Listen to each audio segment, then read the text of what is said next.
Welcome to the study of A-level psychology. In this video, we will look at the classification and diagnosis for schizophrenia, including what schizophrenia is, and the various symptoms of this rare yet common and heavily misunderstood disorder. Hey, that was my line! First, what is schizophrenia and how is it diagnosed? Schizophrenia is a psychotic disorder. This type of disorder is characterized through impaired thoughts and emotions to the point of losing touch with reality. Schizophrenia is the most common psychotic disorder, affecting 1% of the population. Let's put that into context. WHO, in 2022, states that schizophrenia affects 24 million people worldwide, or 1 in 300 people. So, out of a year group of 300 students, 1 is statistically likely to have schizophrenia. As for actually diagnosing schizophrenia, there are 2 methods. The International Classification of Diseases 11 is what's used in the UK and Europe, with a section dedicated to mental disorders. However, in Freedom Land, they use the Diagnostic and Statistical Manual of Psychiatric Disorders 5. Wait a minute! Who are you? Which focuses only on mental disorders. For a person to be diagnosed with schizophrenia, they must display at least some positive symptoms. By positive, we mean the presence of something that non-schizophrenics would not have. These include hallucinations, which are sensory perceptions that differ from reality. You know, I don't think Stalin actually did anything bad. Delusions, which are beliefs that are not real, such as being a famous person or being watched by a secret cult that was to sell your organs to Jeff Bezos. Just spitballing in there.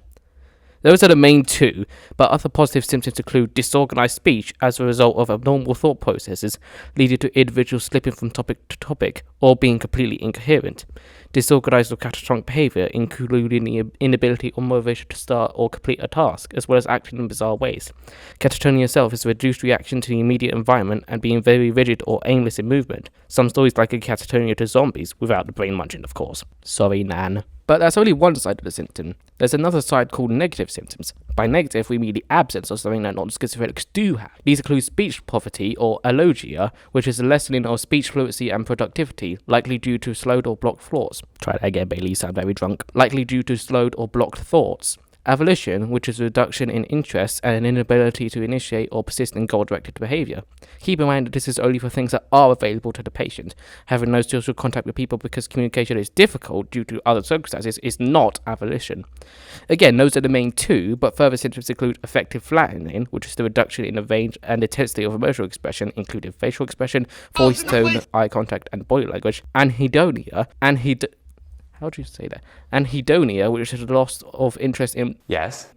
Anhedonia, which is the loss of interest or pleasure in all or almost all activities, and a lack of reaction to normally pleasurable stimuli.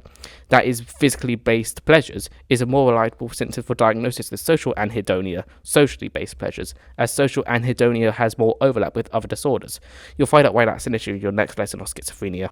But for now, I think that's enough. On screen now are a few questions on the classification of schizophrenia. Answer them with the knowledge you hopefully gained in this video. Goodbye!